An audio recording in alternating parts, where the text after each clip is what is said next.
Welcome to Afrikindness Podcast. Yes, a podcast dedicated to showcasing the richness and diversity of African culture. Join us as we explore the past, present, and future of the African continent and challenge common myths and stereotypes. Whether you're a non-African interested in learning more about the continent or an African seeking to connect with your roots, this podcast is for you. Yes, we aim to educate, entertain, and encourage through natural, authentic, and conversational dialogue. From solo commentaries to panel discussions, we'll share our experiences, stories, and expert views using metaphors, analogies, humor to help you discover the beauty and pride of Africa. Yes! Welcome to Afrikindness Podcast, where we celebrate the rich tapestry of African cultural heritage. We debunk myths, and we're going to be doing that today a lot. And of course, we're going to be having a jolly good time doing it. I have three incredible guests in the house. Okay, so I've always wanted a guest that I can greet in Igbo. Mr. Edward Obi. I'm going to be greeting you. Okay. Imerolia. I didn't even ask if you understand your language, but yeah. Hello, Mr. Edward Obi. How are you? Fine, and you? I'm good. Thank you so much. Can you greet me in Igbo? Can you just do that so that at least do you want to try? Yeah.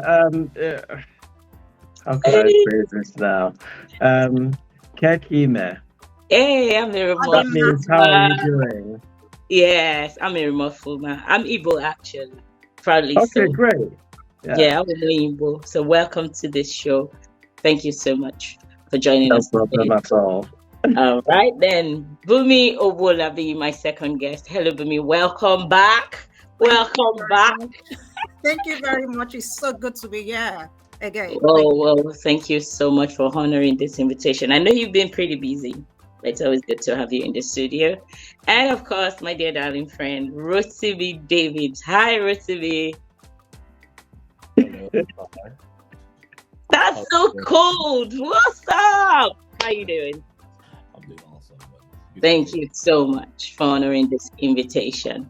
Right, so, as they say, a child who knows not the way to the riverbank must follow the footsteps of the elders. So you all are going to be the elders today, okay? So people are going to be joining you to just listening. So we're going to be debunking these myths one at a time, and I bet we're going to be having a really good time just doing that. So first of all, okay, I'm going to ask all three of you to introduce yourselves. Tell us what you do, and let's start from there. My name is Rotimi Davids. Well, Rotimi Olu Davids. I'm an entrepreneur. I currently live in the United States, but I started my career back in Nigeria. I run two businesses. I'm in the digital marketing space and also in the tech space. I run my own foundation called the Rotimi Olu Davids Foundation. And we try to empower people back home in Nigeria and giving them tech, giving them accessibility to tech stuff. So giving free laptops, giving free coaching, teaching them coding, teaching them, UX design, just design and that stuff. More like empowering people back at home. That's who I am. Thank you so much. Right, Mr. Edward. My name is Edward Ikemefuna-Obi. I'm from the Igbo-speaking ethnic group from Nigeria. I've got two companies here in the UK, Peridot Recruit and HR Hub Plus. And also, from a community perspective, I'm also the chairman of the Igbo community in Aberdeen here. And I've been in post since November last year as well. I'm happy to be here today because it's an interesting topic. And hopefully, all the speakers here will, debunk all the misconceptions that people may have about Africa. I've got 3 lovely children. They're 14, 12, and 9. And yeah, I also encourage them to learn more about Africa through about Nigeria through various other means, because it's not good to be in a situation whereby you're only hearing information from one side of the divide instead of making it as balanced as possible. So I'm really looking forward to today, and we'll see how it goes. Thank you very much. Thank you so much. Thank you so much. Bunmi, hi. Hi. My name is Bunmi Owolabi. I'm a chemical engineer by background. I've been in the field for over 15 years now, and I'm also a volunteer for Afrikindness, and I've been with Afrikindness from the very start, from inception, and it's so great to be here. Thank you so much, please. Oh, thank you. Thank you so much for keeping that brief also. Yes. So you know what? There's a proverb in Ghana that they say a person who asks questions never loses his way. Okay, so I'm going to be doing the asking and I'm super excited. So let's ask away. Right. First of all, myths and misconceptions. They are those pesky little stories that might not necessarily be true, but they've stuck around like, stubborn mosquitoes. If you've ever lived in Nigeria, you'll understand what I'm talking about. And oh boy, do we have a swarm of them in Africa? Yes, we do. But these myths and misconceptions, they need to be debunked because so many people don't even know anything about Africa except these dirty little things that they've heard about. So we're going to be doing justice to all of those things by debunking them. So first of all, I'm going to be starting with you, Bunmi, being my only female guest. Myths and misconceptions, what does that mean to you? And how do they sound to you? I think from definition, I think myths or misconception are widely believed narratives that have been proven that they are false, but it's just widely believed, but they are false narratives that are out there. And when we talk about Africa in context, I think there is so much in terms of, it's not just one. There is just so much about the continent, the negative narratives that are out there, which obviously has a huge impact on who we are as people, and has an impact on our development as a continent as well. So that's how I'll put it. Is widely, in a way, believed. And is a wrong narrative, basically. Right, thank you so much for that.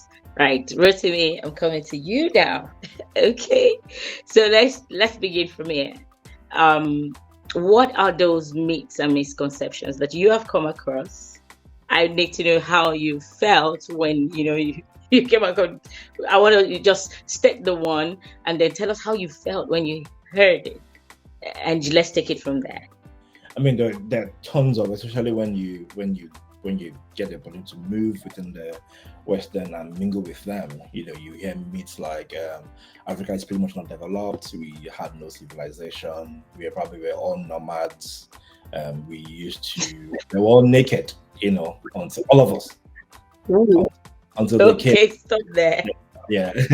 Okay, I love that, and I want us to. Let's do justice to that because I think that's a pretty common one, truly. So, Mr. Edwards, I'm going to come to you now. With what Rotimi has said, I want you to let's discuss this. What do you think? Is that about the last phrase Rotimi used? Is that what you want me to emphasize? The development of Africa, yeah. Yeah, I think It's an interesting one because obviously we have to strike a balance, but we've all borne the brunt of various misconceptions, whether it's from the fact that we're a poor country or the fact that, we're very, very, people from Africa are very, very violent, they're not intelligent.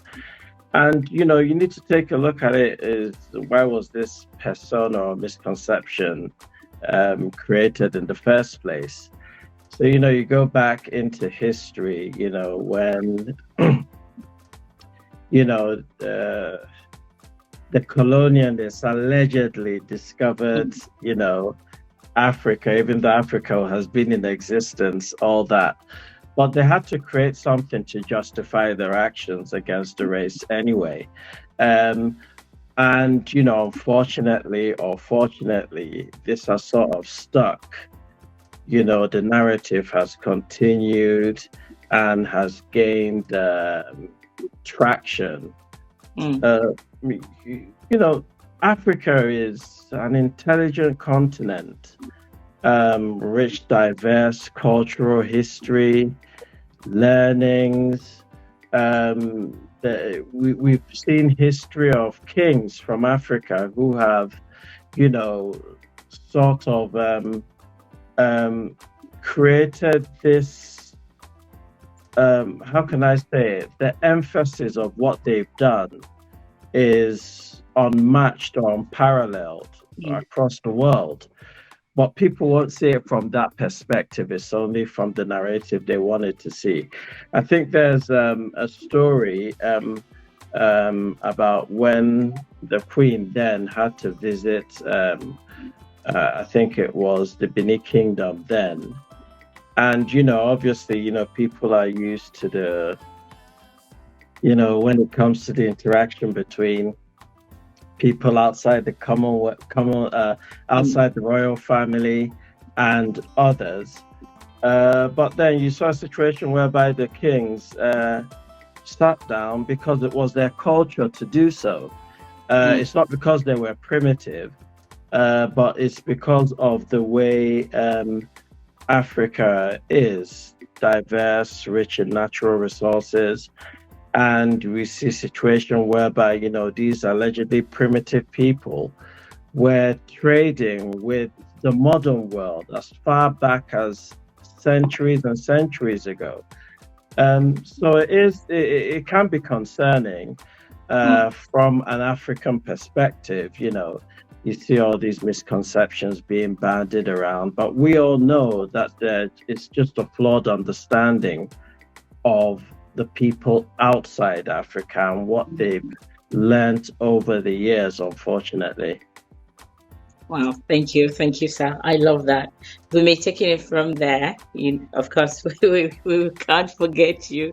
Okay, so taking it from there. Let's tackle also back to what Rotimi said, the underdevelopment of Africa. So I've heard this one, that in order to develop Africa, we have to become like the West. And the surprising thing about this one is that most of the time, our people say this. What do you have to say to that, Bunmi? I think based on what Mr. Edward have just said, I think that's that narrative is widely there. That's Africa is poor, is underdeveloped, and they need to be saved in a way. We need help, and for us to get that help, we need to depend, basically on in the Western world to get, that help. And unfortunately, that narrative is, is still there, even in this present age. And our children, the younger generation, are picking up on that as well. What I find very intriguing, or what I find as someone that is from Africa, that the issue I have is when that perception is that Africa needs to be saved, it needs to be helped.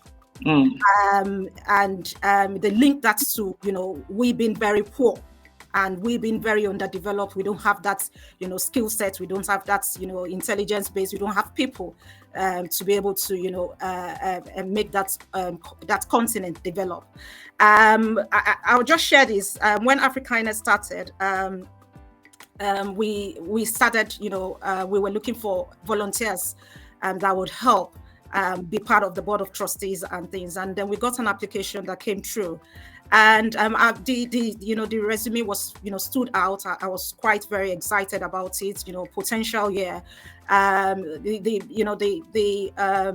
The resume is not from an African, so that's as well, because I wanted a mixed set of people within the board of trustees as well, to help shape Afrikindness. So during the interview stage, the first thing the individual said was, "Oh, this is a fantastic initiative. This is Afrikindness trying to get as much funds as possible so that we can save children that are dying. We can save the continent as it were. We need all the funds." And the individual just went on how poverty is there, malnourished children, and how we need to get as much funding to take back to Africa to help develop the continent. And that was when the interview ended. You can be rested, because that was completely totally different from our mission. And I think that's a perception a lot of people have, that we need to be saved. We are dying people. We need help. And sometimes even when they offer the help, they offer it as a favor, as if they're doing us a favor, whereas we have poverty everywhere globally. If you check statistics, poverty is everywhere, my goodness. But it is so strongly held with Africa, and I don't know the reason behind it. I guess our guest speakers may be able to throw, more light. I think I'm going to throw that. Right. Yes, Bunmi. Yeah. Thank you so much. I'm going to throw that to Rotimi. Why do you think this is? Do you think we sold this narrative? How did we get here? Rotimi, help us. Okay, yeah. Before I jump into what I think probably led us to this, I probably just also want to just take a little bit of a second to separate the myths, the misconceptions, and then the stereotypes. I think more often than not, Africa falls under a very high stereotype, and that's where Bunmi's example, and some part of Edo's examples fall in between. Either our intelligence is usually typically a stereotype, or we are impoverished and we're suffering, also falls under a stereotype. But because the people who own the majority of the narrative, that they own the media, they own the influence. Even people who live within Africa also buy that stereotype. And I think another part of us, the unfortunate part of us, is many of us, and I mean us, like even we the Africans, or even we also now move with that stereotype. And when we come into the Western world, we are quick to live that, so to speak, our life. There's a quasi mentality that the moment you move abroad, you are better than everybody back at home. And then you hear some Nigerians would throw shades with other Nigerians, say, "That's why I don't like dealing with Nigerians." You Nigerians, you're Nigerian. You live in the Western world, and you're saying, "Oh, you Nigerians, you're the same person that you are." That's just stereotype, So it's quite unfortunate because to be a little bit balanced. Some of the narratives that are being said are cases of actuality. That is, they use those little bucket of examples and make it the entirety of, and that's stereotype. And I think it's very unfair. And this is, it happens every day, either as propaganda, for political reasons, to gain some sort of privilege, anything. It's just a convenience. And because everybody wants to feel like you're doing well. Oh, right now I'm taking train. People don't have train in Nigeria. So all of you in Africa are suffering. We have like 24 hours. People don't have like 24 hours. So my life is better than you. So that's a stereotype, and affecting that mindset. Because rather than us become advocates and debunk those Western narrative, we go there and we acknowledge it. Yes. Oh yes, and because we want to remind ourselves that we're doing better than people back at home. So it's successful. We've joined the We've joined the the league of the white billion, the white privilege. So Western is privilege, Africa is diabolical, is suffering, is impoverished, and then I like stuff like this, because this now gives birth a platform where people can now say, look, those stereotypes are not actuality. Yes, we can identify those people who indeed need our help, but that's not the entirety of everything. Those are just people who need help, and there are people who need help everywhere. Absolutely. I mean, I live in the United States. I give money to beggars that are Oh, Western. they have beggars. They have beggars in the United States. That They beggars are do. the junction of my province. They are everywhere. Everywhere. Everywhere, please. Under the bridge of I live in a city. Yeah. The city, there are tons of beggars there. Homeless people everywhere. Homeless people of different What? backgrounds. Homeless. We have drug epidemics here. We have tons of homeless people. Now you're going to make people reconsider Jackba. so here's, I know, just in case I don't want to change the narrative. The Jackba culture, there are far many of us who come in here and succeed. And people who even own the grounds. So in my college and my experiences, we do better. We come out with better grades. You see, if you notice in the last year of graduates, there are very many Nigerians who are the principal graduates of their colleges. They're the ones giving the speeches because that the valedictorians of those colleges, because they came out with the best results. And those are people who came from those stereotypical places. They're killing it. So I really would hope that those narratives would help. Thank you for a show like this. Change those narratives. Thank you so much. Absolutely. And I agree with you, because what this does is that it undermines Africa's uniqueness and even our cultural brilliance. And I think that truly, I know the media, let's mention them. Nollywood did not help. When I was growing up, I thought we were rich because of the kind of movies we used to watch, and we were just normal people. Because every time it's always those very impoverished. I don't know.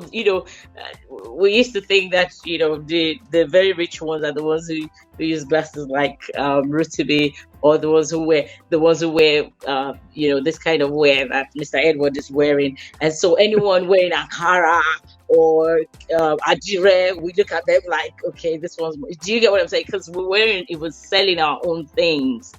So yeah, thank you so much. So we should indeed embrace sustainable development that dances to the rhythm of our own drums. Nobody should be telling us that we should be like this country or that country, because we're here, guys, and the hustle is real. Okay, the hustle is real. So yeah, moving on. This one is for you, Mr. Edward. If an African can't speak English, then they're not intelligent. Mr. Edward. Yeah, thanks. I find that very, very rich, though, because I would label that linguistic discrimination, because Africans, they've got their own continent. They've been there for decades. They've got their own cultures. They've got their own values.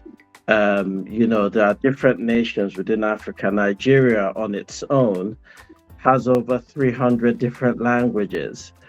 And that has helped people evolve, trade, build trust with each other. There's intermarriages. So it's helped a lot. So saying, utilizing, that in part to sort of dehumanize Africa, that's not fair, because take a look at Scotland. We have take a look at the United Kingdom. We're 4 nations. The Scottish has a different lingua from the English, Wales, etc.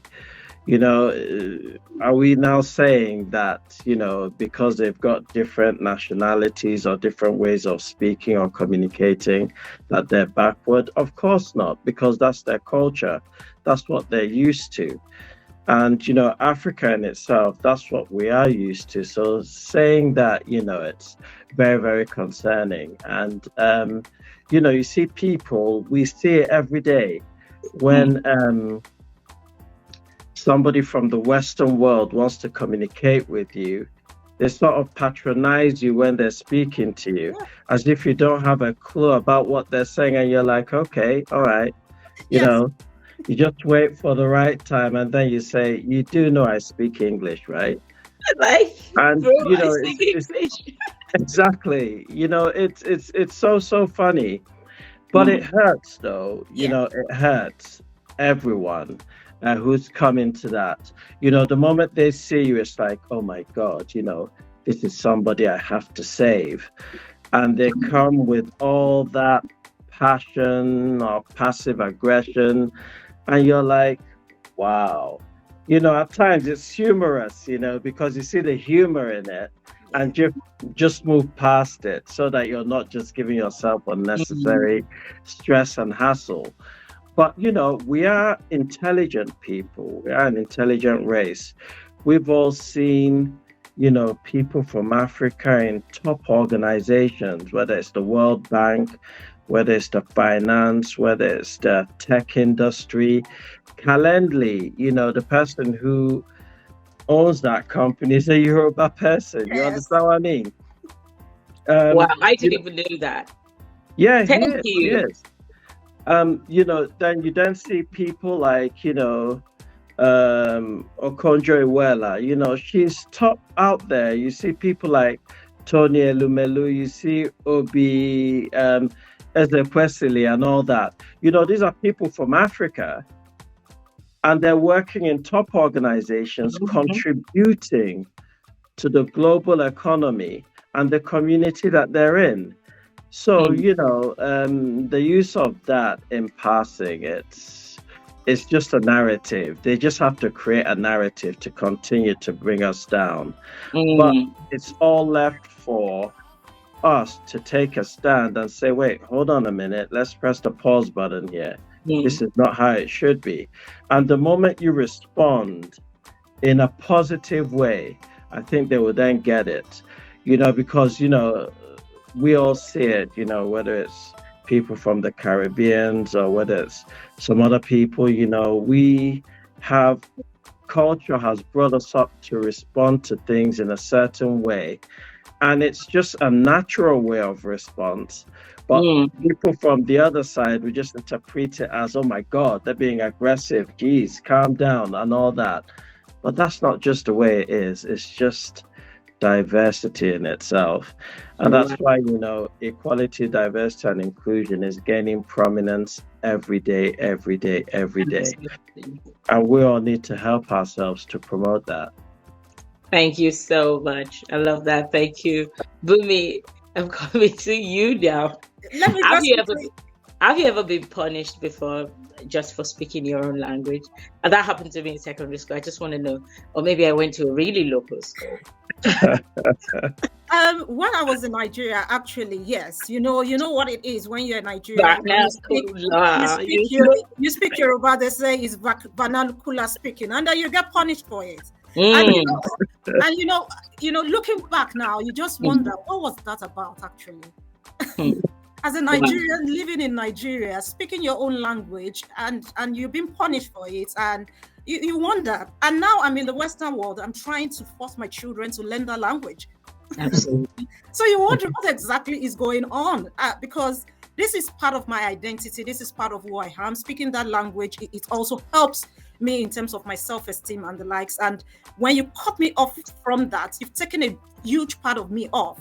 And I think this kind of, mindset is what needs to be changed. But just to add to what Mr. Edward did say, one funny thing was I've been trying, very well to get my kids to know a lot more about Africa and where they're from, and to appreciate, their culture. And there was a day that, I think they gave them an assignment in school to write about an African role model or a global leader and things. And my daughter was quite very specific about Mandela, and I think there's a reason for that, because that's the only name that you get to hear when it comes to slavery. That's what is being projected. That's what they hear often and on in school. And so and everything, when they say Africa, it's just Mandela, it's just Mandela. So I wanted to, throw her a little bit off. So I told her, what about Elon Musk?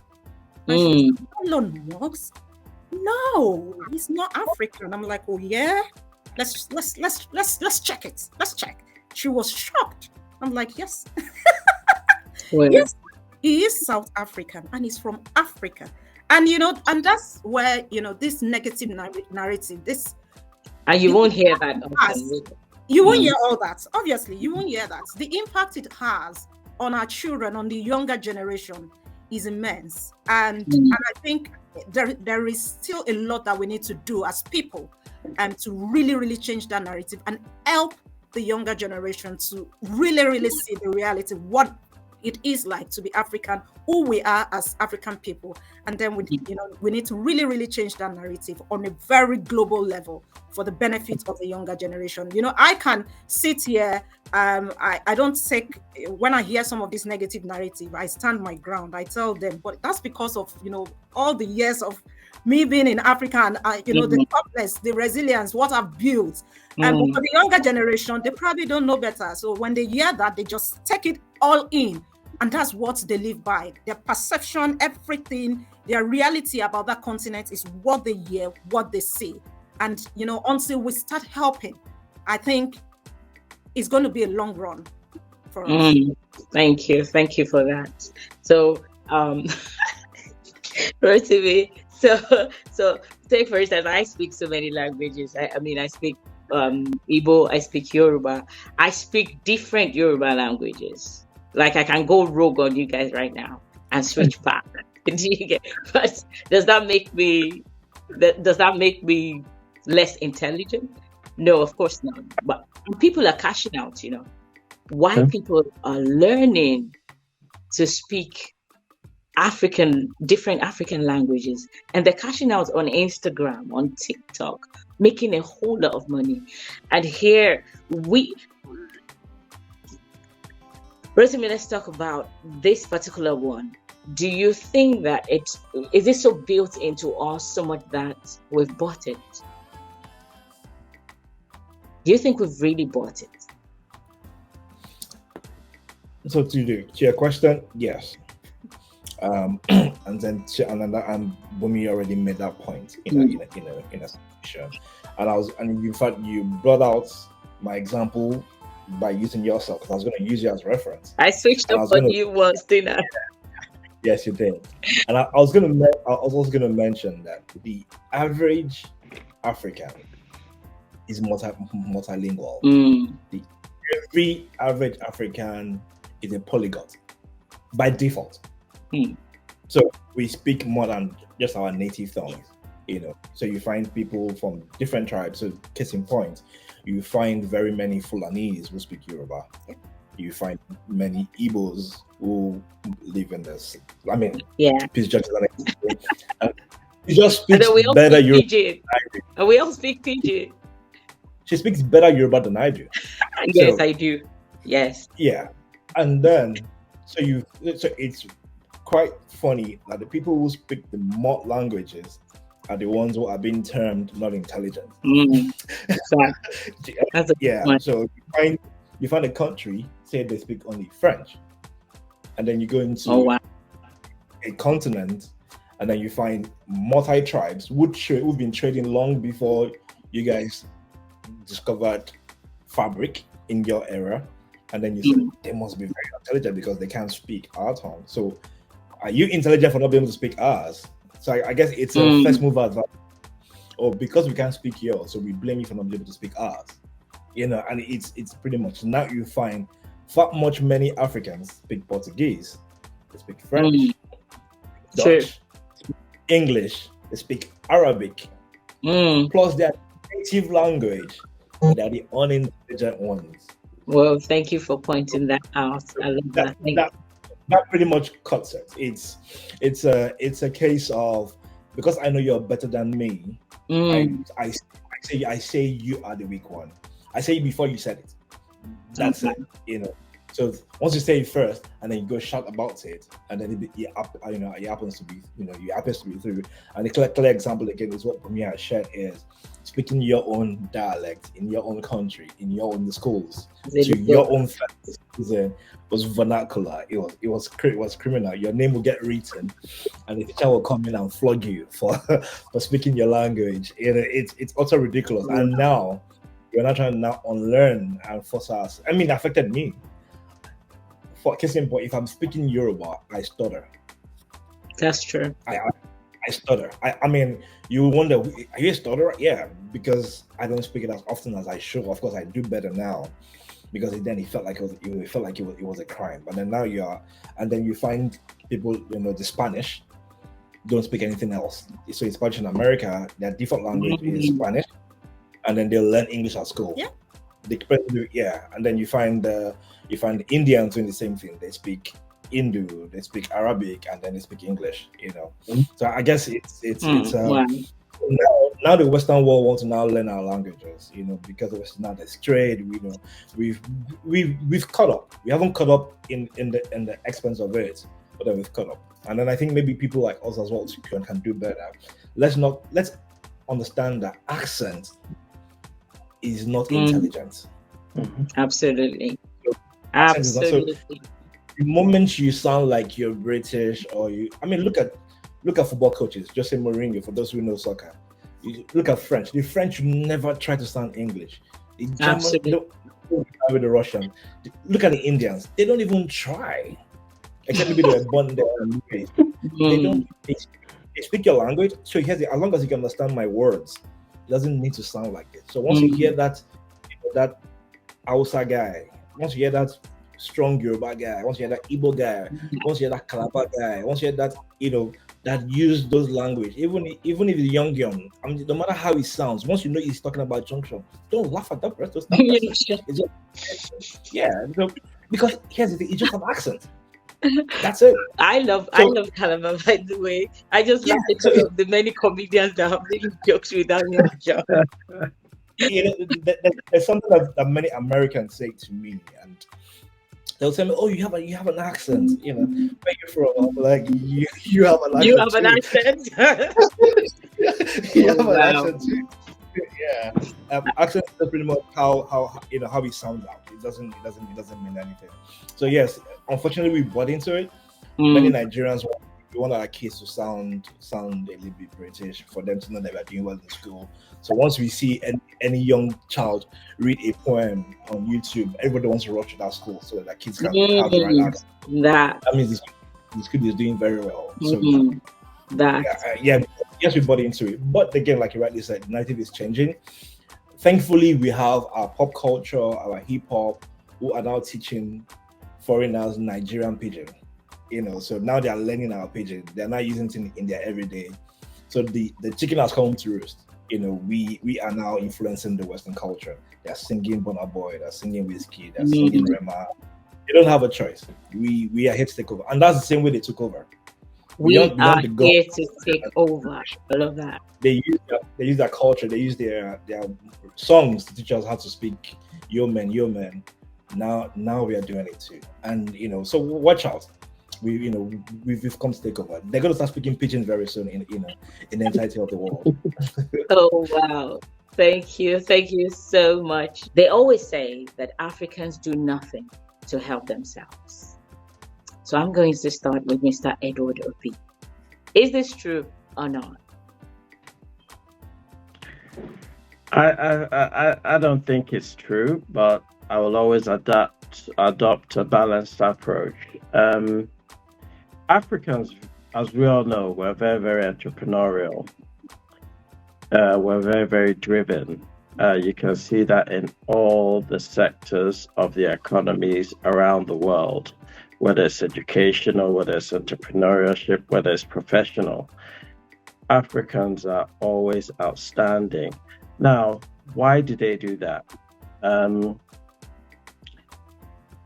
We Africans, when we're outside Africa, we do things in such a way that we like being the star that shines in any organization because of our inbuilt work ethic.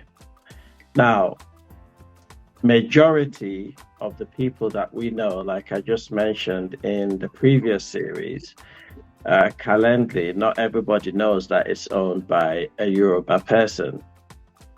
But that's a multi-billion-dollar enterprise that this individual brought to the fore, and all organizations utilize that.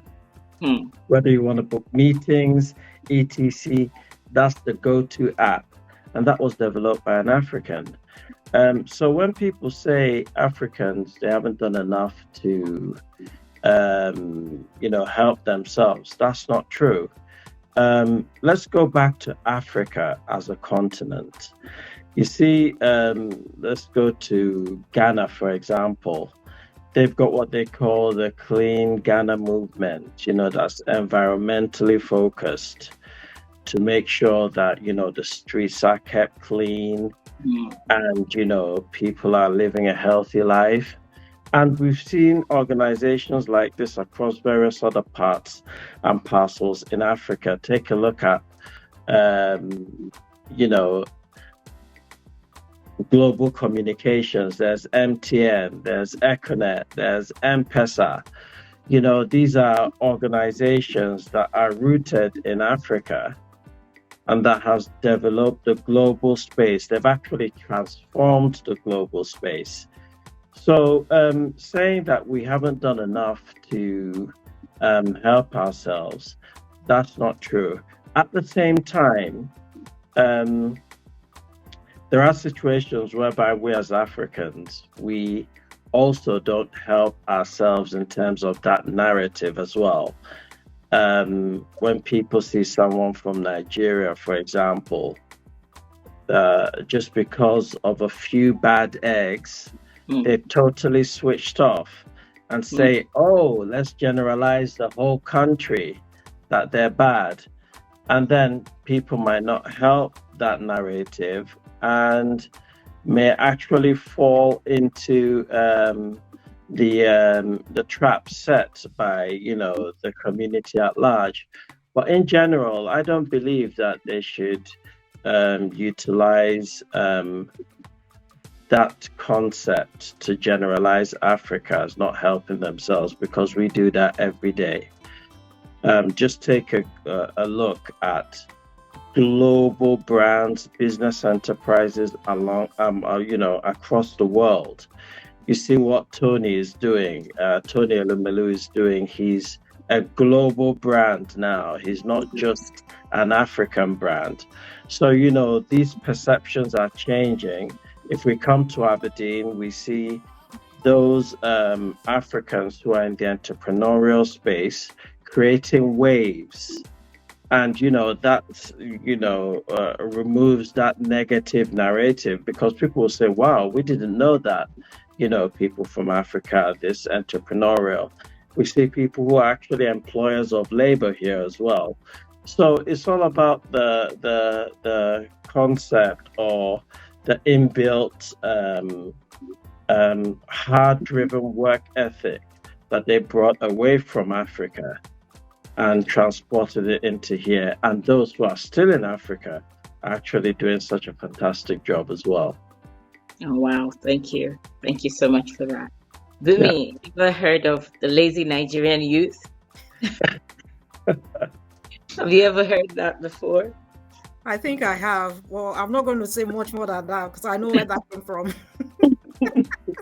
So do you think that, I want you to talk about the way we even push it, maybe consciously and or unconsciously. We push these narratives too far. And how do you think that can even affect the bigger picture?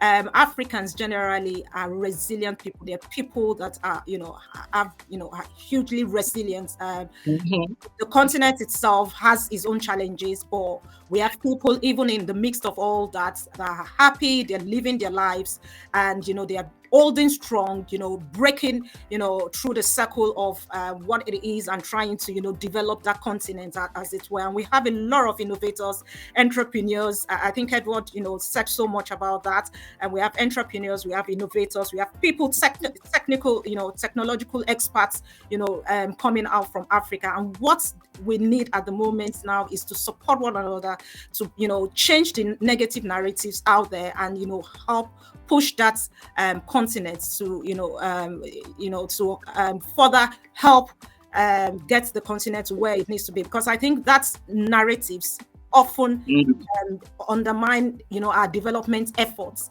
So when you have such kind of narratives, it could hinder a lot of things. It could hinder even collaboration from people, from the Western world, because we ourselves, we are honing that negative narrative. And when we then have opportunities like this to develop ourselves or to grow, those opportunities or development efforts could be undermined because the continent itself, the way we've portrayed ourselves as lazy people, we've portrayed ourselves as people that are that we're seriously in need.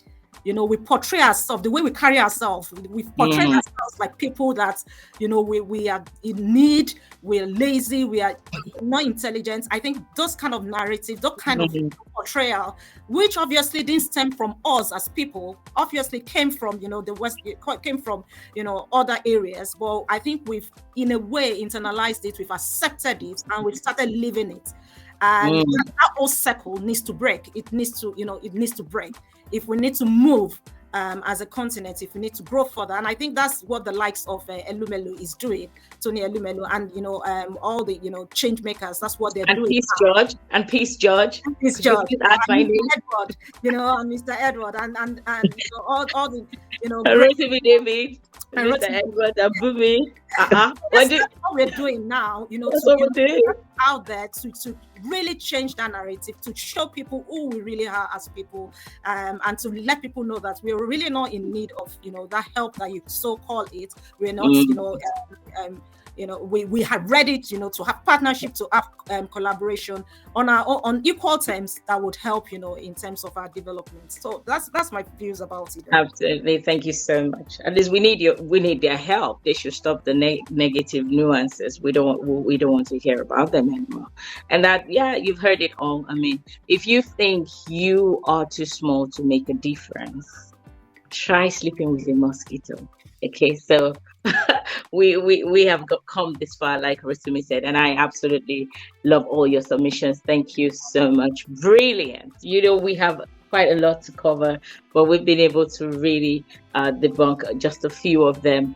But we have the chance to do this even in another series that we're going to be looking at the remaining ones. But thank you so much, Rotimi David. Thank you so much, Mr. Edward Obi. So nice to have you. Bunmi, Owolabi, thank you so much. And of course, thank you to all our listeners for tuning in to the Afrikindness Podcast. We're not done yet. We're just getting started. So please tune in also next week, where we're going to continue to debunk these myths. Until then, stay kind, stay curious, and stay proud of your roots. From me to you, it's bye for now. Thanks for tuning in to Afrikindness Podcast, where we celebrate African culture and tell our stories. We hope you've learned something new and gained a deeper appreciation for the continent. Join us next time for more conversation, more stories, and more kindness. And remember, our past, present, and future are interconnected, and it's up to us to shape the narrative and create a better world for our children. Until next time, stay kind, stay curious, and stay proud of your roots. Africa, Emagba.